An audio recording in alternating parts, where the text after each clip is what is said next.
Hello everybody, welcome to the channel. Today we're going to be reviewing my 1986 Pontiac Firebird.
Let's go and get this guy cranked up, get out on the road.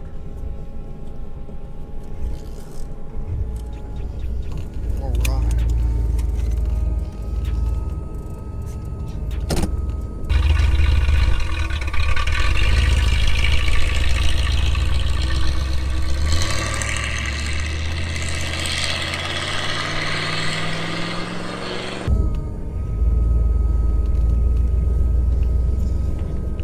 So this is a 1986 Pontiac Firebird. It is a base model car. It's not the Trans Am, it's not a Formula. Hardtop body. It was originally a 2.8 car and has been since converted over to a 355 small block 4-bolt main, and it has the Holley Sniper EFI fuel injection kit equipped on it. So first thing I'll tell you, I did upgrade some of the brake components first. So I have slotted and drilled rotors on all four corners. That means I've also swapped out the rear end for another third gen Trans Am 10 bolt. It is positive traction, and I do have disc brakes on all four corners. I am still running a street pad, so it is not as aggressive to stop as you may think, but it definitely does get the job done for what I'm doing with the car. So in building this car, my number one goal was to make something fun that I could drive around town. I could polish it up, take it up to a car show, and potentially in the future with different upgrades, maybe head out to the drag strip or head out to the autocross or something like that. Be able to enjoy it and drive it, but not make it so much of a race car that you cannot enjoy it on a daily basis.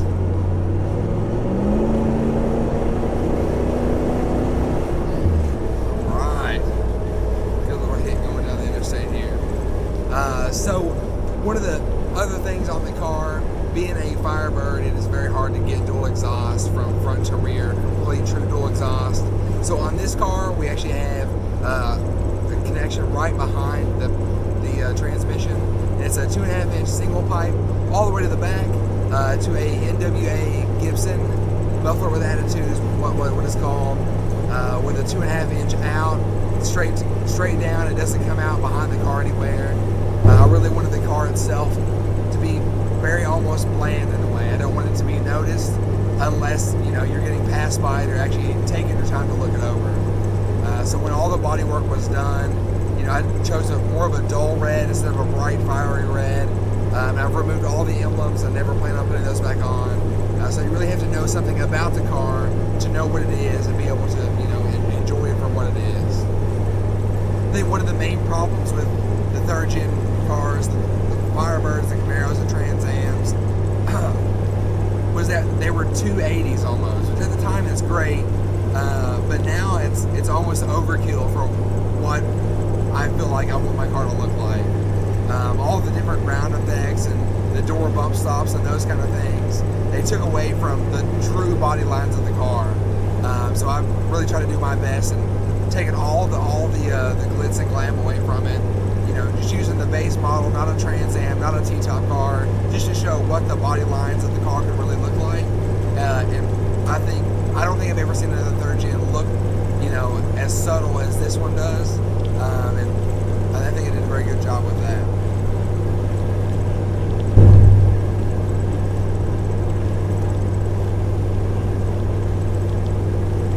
So once we get into the engine bay, this is a 355 small block, so it's a 350 or 30 over. Nothing too fancy. It does have the later model Vortec heads that are center bolt, so that does add a few more horsepower. And I've just recently added on the Holley Sniper EFI fuel injection kit. I have bought the master kit, so that came with everything I needed to hook this up from start to finish, and have it programmed. So I do have a handy screen right here in the car. It shows me all my different metrics. It was easy to tune, and this car, where it is a base model, it doesn't have a tach, it doesn't have any gauges besides the speedo and a fuel gauge that are large. Everything else are idiot lights that light up in the dash once it's too late for whatever problem it's notifying you of. So when I was building the car, you know, all those years ago and even today, my goal was always to make something that was subtle but still entertaining and still fun. So with all the 80s cars out there, there's a ton of ground effects. You know, it's got T-tops, it's got flare. You know, some of them have the digital dash. They've got, you know, all the emblems. It's got the bird on, you know, on the back. People put the bird on the hood. You know, it has all the louvers, all the vents, and those things. And for my taste, that was just too much. So all of that is gone. There's no kind of ground effects. There's no styling to it other than just the sheet metal styling that, you know, GM put into the car. So with this build, like I said, I really want to accentuate all the different body lines. That way you can see what a third gen car really is, you know, what the metal is about. And I don't think I've ever seen another one done exactly like this. I mean, obviously there's more out there that I've never seen than I have seen. But I really enjoy how mine looks. I've taken all the emblems off the car whenever I had the body work done, so there's no emblems except for the Firebird logo between the taillights. I think I've done a really good job keeping the car subtle, but with its sound and things like that, I think it definitely does get your attention. If you're a car guy or a car girl out there, if you see it driving down the road, it definitely calls for a second glance. You know, it's not just a regular car, it's a red car that's driving down the street. You can definitely pick up on that. So, along with being an 80s car, an older car, there's a lot of noise, and I'm sure you can hear a lot of noise in the cabin today. There's a lot of little shakes and rattles, things that have, you know, just slowly over time became a noise, and these cars are notorious for having little squeaks and things like that take forever to track down and sort of get rid of. So, like I said, a lot of things on this car have been replaced. You know, I think everything has been off the car at least once. Some things 10 or more times. Now, anytime that you get into something that's, you know, 25 or more years old, or anything that's considered a classic car, this is technically considered classic. You know, it's not your 67 Camaro, but it still has the same tags on it, as far as I'm concerned. But anything older like that, whenever you're trying to do a restoration, or you're trying to modify, you've got to realize that it's just old. So, you know, I'm not going to say that you know, making it harder. I'm not going to complain about it being harder or anything like that. But with an old car like that, it's got its own squeaks, it's got its own cracks. It doesn't drive as good. And I always tell everybody, you know, there's a reason they don't make 1986 Firebirds today. It's because in comparison to a 2019 Camaro or like a 2019 Lexus, it is awful. It is terrible. It is the worst at every metric that you can compare them in, except for which one is older. That's the only one that it wins, you know, any time at all. So pretty much everything can be upgraded.